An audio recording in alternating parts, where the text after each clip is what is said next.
ওম শান্তি। আজকের তারিখ হলো 13 আগস্ট 2025। আজকের মূলেতে বাবা বলেছেন, অকাল মূর্তি বাবার চলাফেরা বলার আসন হলো এটি, মানে ব্রহ্মা। তিনি যখন ব্রহ্মার মধ্যে আসেন তখন তোমাদের মতো ব্রাহ্মণদের রচনা করেন। প্রশ্ন: বুদ্ধিমান বাচ্চারা কোন রহস্যকে বুঝে অন্যদেরও ঠিক মতো করে বোঝাতে পারে? উত্তর: ব্রহ্মাকে। আর তিনি ব্রহ্মা তথা বিষ্ণু কিভাবে হন? প্রজাপিতা ব্রহ্মা এখানে আছেন, তিনি কোনো দেবতা নন। ব্রহ্মাই ব্রাহ্মণদের দ্বারা জ্ঞানযজ্ঞ রচনা করেছেন। এই সমস্ত রহস্য বুদ্ধিমান বাচ্চারাই বুঝে অন্যদেরও বোঝাতে পারে। ঘোড়সওয়ার আর পেয়াদা তো এতে দ্বিধাগ্রস্ত হয়ে যাবে। গীত বলেছেন, ওম নমঃ শিবায়, ওম শান্তি। ভক্তিতেও সেই একের মহিমা করা হয়। মহিমা তো গাওয়া হয়, তাই না? কিন্তু না তাকে জানে, না তার যথার্থ পরিচয় জানে। যদি যথার্থ মহিমা জানতো তাহলে অবশ্যই বর্ণনা করত। বাচ্চারা, তোমরা জানো যে উঁচুর থেকে উঁচু হলেন ভগবান। মুখ্য চিত্র হলো তারই। ব্রহ্মার সন্তান তো থাকবে, তাই না? তোমরা সবাই হলে ব্রাহ্মণ। ব্রহ্মাকেও ব্রাহ্মণরাই জানবে, আর কেউই জানে না, তাই দ্বিধাগ্রস্ত হয়ে যায়। ইনি কিভাবে ব্রহ্মা হতে পারে? ব্রহ্মাকে তো সূক্ষ্মবতনবাসী দেখানো হয়েছে। এখন প্রজাপিতা তো সূক্ষ্মবতনে থাকতে পারে না, ওখানে তো কোনো রচনা হয় না। এই নিয়ে তোমাদের সঙ্গে অনেক বাদ বিবাদও করে। তো এই জন্য অনেকে কিন্তু এ নিয়ে বাদ বিবাদ করে। ওদের বোঝা উচিত যে ব্রহ্মা আর ব্রাহ্মণ আছে, তাই সঠিক, তাই না? ক্রাইস্ট থেকে যেমন খ্রিস্টান শব্দটি এসেছে, বুদ্ধ থেকে বৌদ্ধ, আবার ইব্রাহিম থেকে ইসলাম, তেমন ওই প্রজাপিতা ব্রহ্মার থেকে ব্রাহ্মণরা হলো প্রসিদ্ধ। আদি দেব হলেন ব্রহ্মা। বাস্তবে ব্রহ্মাকে দেবতা বলতে পারো না, এও ভুল। যারা নিজেদের ব্রাহ্মণ বলে পরিচয় দেয় তাদের জিজ্ঞাসা করা উচিত যে ব্রহ্মা কোথা থেকে এলেন, তিনি কার রচনা, ব্রহ্মাকে কে ক্রিয়েট করেছে, কথা কেউ বলতে পারবে না।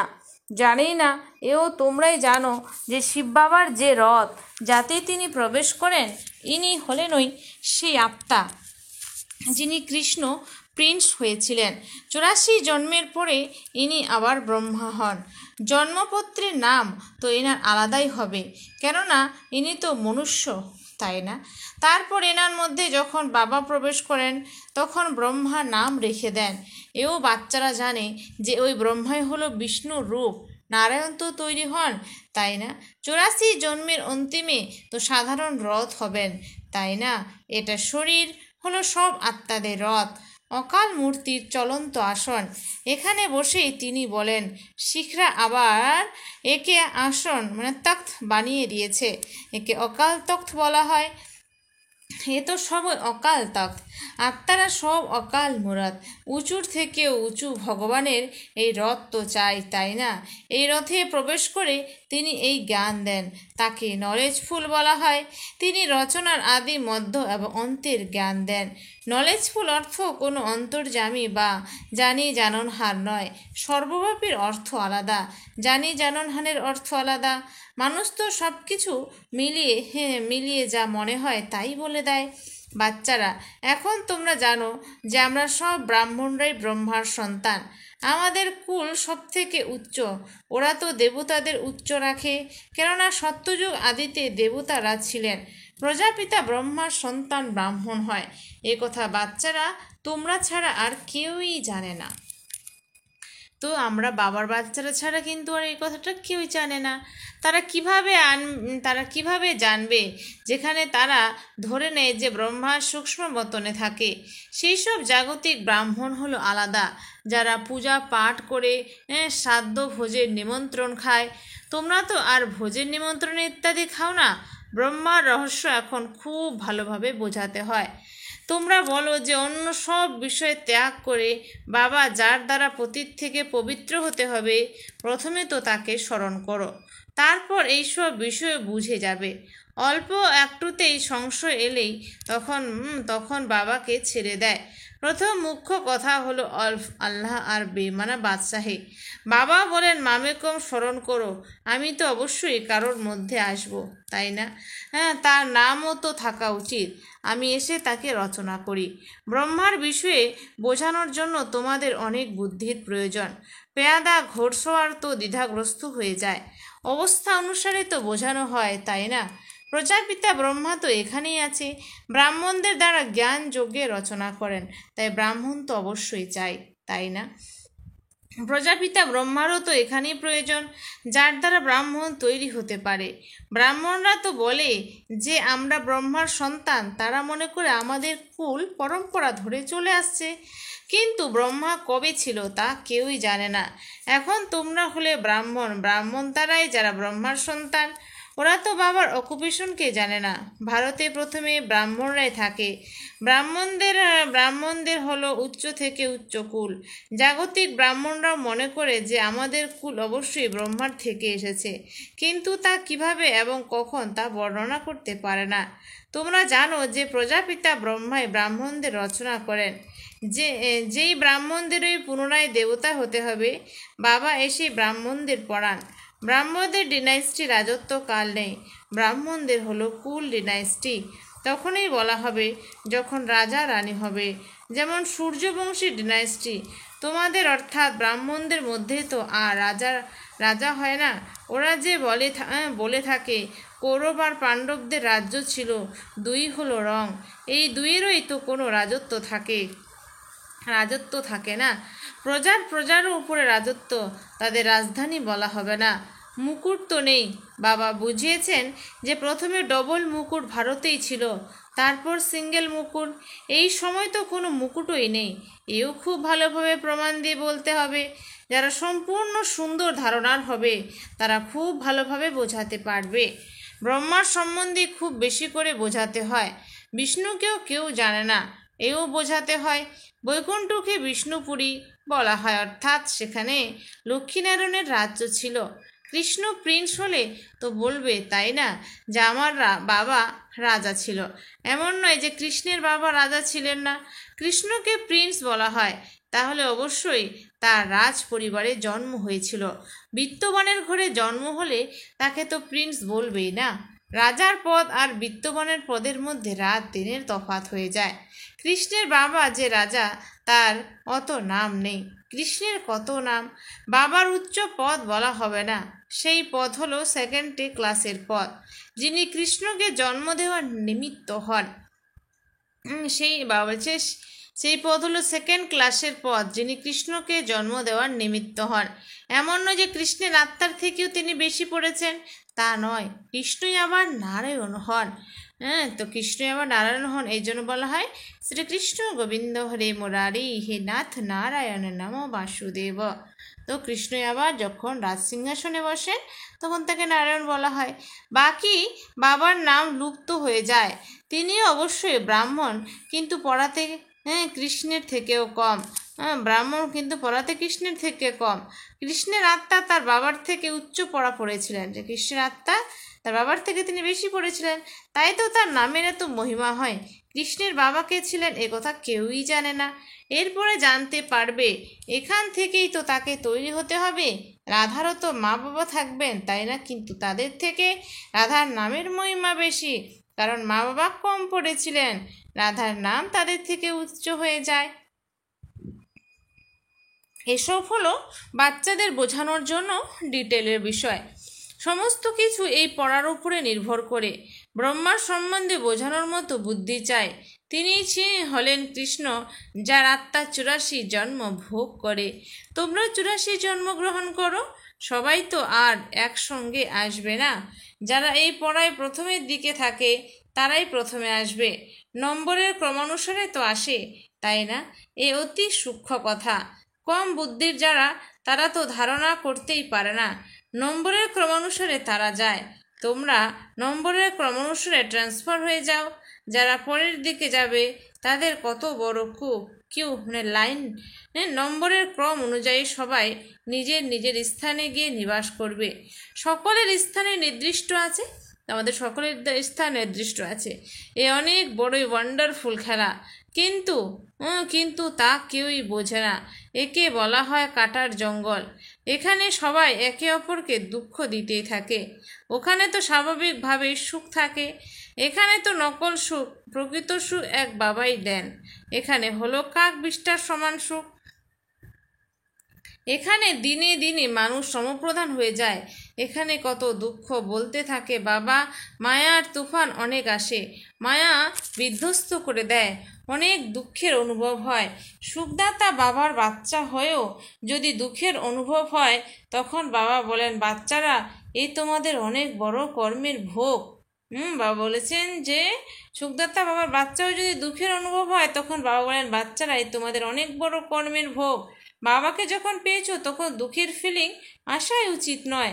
যে পুরনো কর্মভোগ আছে তা যোগ বলের দ্বারা শোধ করো।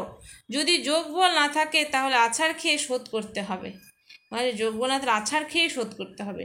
সাজা খেয়ে পদ পাওয়া তো ভালো কথা নয়।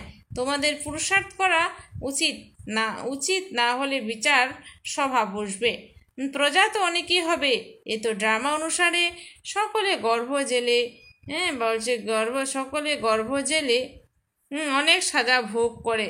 আত্মারা অনেক বিভ্রান্ত হতে থাকে। কোনো কোনো আত্মা অনেক ক্ষতি করে। যখন কারোর মধ্যে অশুদ্ধ আত্মার প্রবেশ হয়, তখন কত হয়রান হয়। নতুন দুনিয়াতে এমন কথা হয় না? এখন তোমরা নতুন দুনিয়াতে যাওয়ার জন্য পুরুষার্থ করো। ওখানে গিয়ে তোমাদের নতুন নতুন মহল বানাতে হবে। তোমরা রাজার ঘরে জন্মগ্রহণ করো, যেমন কৃষ্ণ রাজার ঘরে জন্মগ্রহণ করে। কিন্তু এ তো মহল ইত্যাদি প্রথম থেকে থাকেই না, ও তো পরে বানাতে হয়। কে রচনা করে যার কাছে জন্ম নেয়। এমন গায়নও আছে যে রাজার ঘরে জন্ম নেয়, কি হবে তা তো পরের দিকে দেখতে হবে। এখন তো বাবা বলবেনই না, সে তো তাহলে নকল নাটক হয়ে যাবে। তাই তিনি কিছুই বলেন না। ড্রামাতে এই বলে দেওয়ার কথা লিপিবদ্ধ নেই। বাবা বলেন যে আমিও পাঠধারী। ভবিষ্যতের কথা যদি পূর্ব থেকে জানতাম, তাহলে অনেক কিছুই বলে দিতাম। তো বাবা বলছে, আমি তো অনেক কিছু বলে দিতাম। বাবা অন্তর্যামী হলে প্রথম থেকে বলে দিতেন। বাবা বলেন, এই ড্রামাতে যা কিছু হয় তা সাক্ষী হয়ে দেখতে থাকো, আর এর সঙ্গে সঙ্গে স্মরণের যাত্রায় মস্ত থাকো। এতেই ফেল করে যায়। তো এতেই বাবার বাচ্চারা ফেল করে যায়। জ্ঞান কখনোই কম বেশি হয় না। এই স্মরণের যাত্রায় কখনো কম, কখনো আবার বেশি হয়। জ্ঞান তো পেয়েছো, তাই আছে। এই স্মরণের যাত্রায় কখনো উৎসাহ থাকে, কখনো আবার ঢিলেমি এসে যায়। যাত্রা নিচ উপর হতে থাকে। জ্ঞানে তো তোমরা সিঁড়িতে চড়ে যাও না। জ্ঞানের যাত্রা বলা হয় না, যাত্রা হলো স্মরণের। বাবা বলেন যে স্মরণে থাকলে তোমরা সেফটি থাকবে। তো বাবার স্মরণে যদি আমরা থাকি, তাহলে আমরা একদম সেফটি থাকবো, সুরক্ষিত থাকবো আমরা। দেহ অভিমানে আসলে তোমরা ধোঁকা খেয়ে যাও, বিকর্ম করে দাও। কাম হলো মহাশত্রু, এতে ফেল হয়ে যায়। ক্রোধ আদি সম্বন্ধে বাবা এত কথা বলেন না।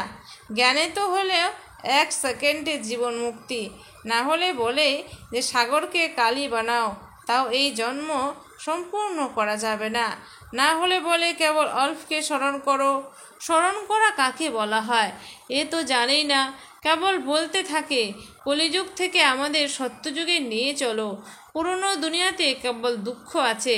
তোমরা দেখো যে বর্ষাকালে কত বাড়ি ভেঙে পড়ে যায়, কত বাড়ি ডুবে যায়। বর্ষা ইত্যাদি এইসব প্রাকৃতিক বিপর্যয় হবে, এইসব হঠাৎই হতে থাকবে। মানুষ এখন কুম্ভকর্ণের নিদ্রায় নিদ্রিত আছে। বিনাশের সময় এলে তখন আর কি করতে পারবে? তখন সব মারা যাবে। এই ধরিত্রীও খুব জোরে দুলতে থাকবে। তো লাস্টের সময় ধরিত্রী কী হবে? খুব জোরে দুলতে থাকবে। ঝড় বর্ষা ইত্যাদি সব হয়, বংশ ফেলে। কিন্তু এখানে অতিরিক্ত হলো সিভিল ওয়ার। তো আমাদের ভারতে হবে সিভিল ওয়ার। রক্তের নদী বইবে এমন বলা আছে। এখানে মহামারী হয়, একে অপরের উপর কেস করতে থাকে, তাই অবশ্যই এরা লড়াই করবে। এখানে সবাই গরিব, তোমরা হলে ধনীর। বাবার তোমাদের ধনীর মানে বাবার, তোমাদের কোনো লড়াই আদি করতে হবে না। ব্রাহ্মণ হওয়াতে তোমরা ধনীর মানে বাবার হয়ে গেছো। ধনী বাবাকে বা পতিতকে বলা হয়। ধনী বাবাকে বা পতিকে বলা হয়। শিব বাবা তো হলেন পতিরও পতি, শিব বাবা হচ্ছে আমাদের পতিরও পতি। বিয়ের আশীর্বাদ হয়ে গেলে তখন বলে আমরা এমন পতির সঙ্গে কবে মিলিত হব। আত্মারা বলে শিব বাবা আমাদের তো তোমার সঙ্গে বিয়ের আশীর্বাদ হয়ে গেছে, এখন আমরা তোমার সঙ্গে কিভাবে মিলিত হব। কেউ কেউ তো সত্যি কথা লেখে, আর কেউ কেউ অনেক কথা লুকিয়ে রাখে। সত্যি কথা লেখে না যে বাবা আমাদের দ্বারা এই ভুল হয়ে গেছে, ক্ষমা করো। কেউ যদি বিকারে পড়ে যায় তাহলে তার বুদ্ধিতে ধারণা হতে পারে না। বাবা বলেন যে তোমরা যদি এমন করা ভুল করো তাহলে চূর্ণ বিচূর্ণ হয়ে যাবে। আমি তোমাদের সুন্দর পবিত্র বানাতে এসেছি, তাহলে তোমরা কিভাবে মুখ কালো করো। তাহলে তো তোমরা তখন স্বর্গে এলেও পয়সার পথ পাবে। এখন তো রাজধানী স্থাপন হচ্ছে, তাই না? কেউ কেউ তো হেরে গিয়ে জন্ম জন্মান্তরের জন্য পথভ্রষ্ট হয়ে যায়। তখন বাবা বলবেন তোমরা বাবার কাছে এই পদ প্রাপ্ত করতে এসেছো। বাবা এত উচ্চ হয়েছেন, তাহলে আমরা বাচ্চারা প্রজা হবই না। বাবা সিংহাসনে বসবেন আর বাচ্চারা দাস দাসী হবে। এ কত লজ্জার কথা। পরের দিকে তোমাদের সব সাক্ষাৎকার হবে, তখন অনেক অনুতাপ করবে। নাটক এমনই বানানো আছে, সন্ন্যাসীরাও যখন ব্রহ্মচর্যতে থাকে তখন সমস্ত বিকারী মানুষ তাদের সামনে মাথা নত করে। পবিত্রতার অনেক মান, বাবা বলছেন পবিত্রতার হচ্ছে অনেক মান। কারোর যদি ভাগ্যে না থাকে তাহলে বাবা পড়ালেও বারে বারে গাফিলতি বা ভুল করে ফেলে।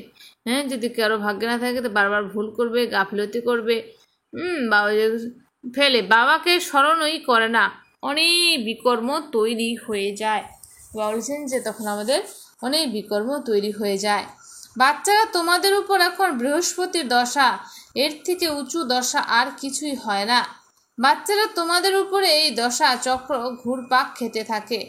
আচ্ছা, মিষ্টি মিষ্টি হারানিধি বাচ্চাদের প্রতি মাতা পিতা বাপদাদার স্মরণে স্নেহ সুমন আর সুপ্রভাত। আত্মাদের পিতা তার আত্মারূপী বাচ্চাদেরকে জানাচ্ছে নমস্কার। আমরা সমস্ত আত্মারূপী বাচ্চারা জানাই মাতা পিতা বাপ দাদাকে স্নেহ সুমন আর নমস্কার। ধারণার জন্য মুখ্য সার। 1 নম্বর, এই ড্রামার প্রতিটি সিন সাক্ষী হয়ে দেখতে হবে, এক বাবার স্মরণে মজে থাকতে হবে। তো এই ড্রামার বাবা হচ্ছে প্রতিটি সিন আমাদের সাক্ষী হয়ে দেখতে হবে, এক বাবার স্মরণে মজে থাকতে হবে। স্মরণের যাত্রায় কখনো যেন উৎসাহ কম না হয়। তো বাবার স্মরণের যাত্রায় যাতে আমাদের কখনো উৎসাহ কম না হয়। 2, পড়াশোনাতে কখনো গাফিলতি করো না। নিজের উচ্চ ভাগ্য বানানোর জন্য অবশ্যই পবিত্র হতে হবে। তো বাবা বলেছেন আমাদের পড়াশোনাতে কখনো গাফিলতি করা কিন্তু যাবে না। নিজের উচ্চ ভাগ্য বানানোর জন্য আমাদের পবিত্র তো অবশ্যই হতে হবে। হেরে গিয়ে জন্ম জন্মান্তরের জন্য পদভ্রষ্ট হইও না। বরদান, সত্যিকারের সেবার দ্বারা অবিনাশী অলৌকিক খুশির সাগরে ভাসতে থাকা ভাগ্যবান আত্মা ভব। সত্যিকারের সেবার দ্বারা অবিনাশী অলৌকিক খুশির সাগরে ভাসতে থাকা ভাগ্যবান আত্মা ভব। স্পষ্টীকরণ, যে বাচ্চারা সেবা করে বাপদাদা আর নিমিত্ত বড়দের স্নেহের আশীর্বাদ প্রাপ্ত করে। তো বলছে যে বাচ্চারা সেবা করে বাপদাদা আর নিমিত্ত বড়দের স্নেহের আশীর্বাদ প্রাপ্ত করে তারা অন্তর থেকে অলৌকিক আত্মিক খুশি অনুভব করে। তারা অন্তর থেকে আত্মিক আর অলৌকিক খুশির অনুভব করে। তারা সেবার দ্বারা আন্তরিক খুশি আত্মিক আনন্দ অসীম প্রাপ্তির অনুভব করে সদা খুশির সাগরে ভাসতে থাকে। সত্যিকারের সেবা সকলের স্নেহ, সকলের দ্বারা অবিনাশী সম্মান। সত্যিকারের সেবা সকলের স্নেহ, সকলের দ্বারা অবিনাশী সম্মান আর খুশির আশীর্বাদ প্রাপ্ত হওয়ার সৌভাগ্যের শ্রেষ্ঠ ভাগ্যের অনুভব করায়। যারা সদা খুশিতে থাকে তারাই হলো ভাগ্যবান। যারা খুশিতে থাকে তারাই হলো ভাগ্যবান। স্লোগান, সদা হাসি খুশি বা আকর্ষণ মূর্তি হওয়ার জন্য সন্তুষ্ট বনি হও। সদা হাসি খুশি বা আকর্ষণ মূর্তি হওয়ার জন্য সন্তুষ্ট বনি হও। অব্যক্ত ইশারা, সহযোগী হতে হলে পরমাত্ম প্রেমের অনুভবী হও। সহযোগী হতে হলে পরমাত্ম প্রেমের অনুভবী হও। কর্মে বাণীতে সম্পর্ক আর সম্বন্ধে লভ আর স্মৃতি বা স্থিতিতে লভলীন থাকতে হবে। যে যত লাভলি হবে সে ততই লভলীন থাকতে পারবে, সে তত লাভলীন থাকতে পারবে। এই লভলীন স্থিতিকে মনুষ্য আত্মারা লীন হয়ে যাওয়ার কথা বলে দিয়েছে। বাবার প্রতি ভালোবাসা সমাপ্ত করে কেবল লীন শব্দকে বলে দিয়েছে। তোমরা বাচ্চারা বাবার লভে লভলীন থাকলে তো অন্যদেরও সহজ নিজ সমান বাবার সমান বানাতে পারবে। আচ্ছা, ওম শান্তি। ধন্যবাদ বাবা আজকের এই সুন্দর মিষ্টি মূল্যের জন্য।